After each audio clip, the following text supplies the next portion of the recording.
Bab 2. Menumbuhkan kesadaran terhadap Undang-Undang Dasar Negara Republik Indonesia tahun 1945. Pada bab 2 ini, kita akan melanjutkan mempelajari tentang Undang-Undang Dasar Negara Republik Indonesia tahun 1945, yaitu tentang kedudukan Undang-Undang Dasar Negara Republik Indonesia.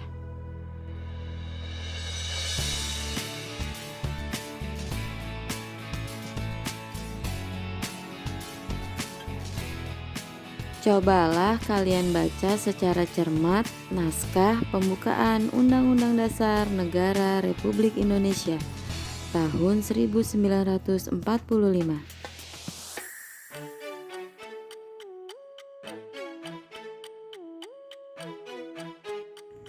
Undang-Undang Dasar merupakan sebagian hukum dasar yang tertulis. Hukum dasar tertulis adalah hukum yang telah ditulis dan dicantumkan dalam peraturan perundang-undangan negara. Sedangkan hukum dasar yang tidak tertulis adalah aturan dasar yang timbul dan terpelihara dalam praktek penyelenggaraan negara meskipun tidak tertulis. Hukum dasar yang tidak tertulis disebut juga dengan konvensi. Sistematika Undang-Undang Dasar Negara Republik Indonesia tahun 1945 sebelum perubahan terdiri atas pembukaan, batang tubuh atau pasal-pasal, dan penjelasan. Sedangkan sistematika Undang-Undang Dasar Negara Republik Indonesia tahun 1945 setelah perubahan terdiri atas pembukaan dan pasal-pasal.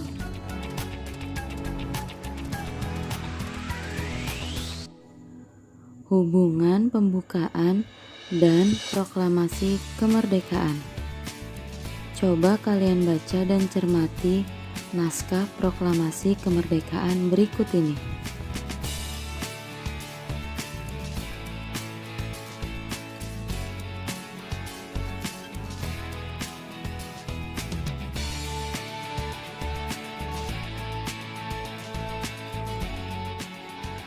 Hubungan proklamasi dan pembukaan Undang-Undang Dasar Negara Republik Indonesia tahun 1945 dapat diamati dari isi kedua naskah tersebut.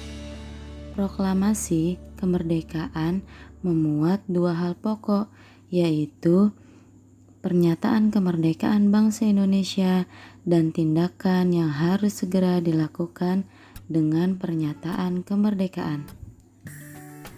Alinea pertama, pembukaan Undang-Undang Dasar memuat pernyataan kemerdekaan. Pernyataan kemerdekaan di alinea pertama ini diawali dengan pernyataan bahwa kemerdekaan adalah hak segala bangsa.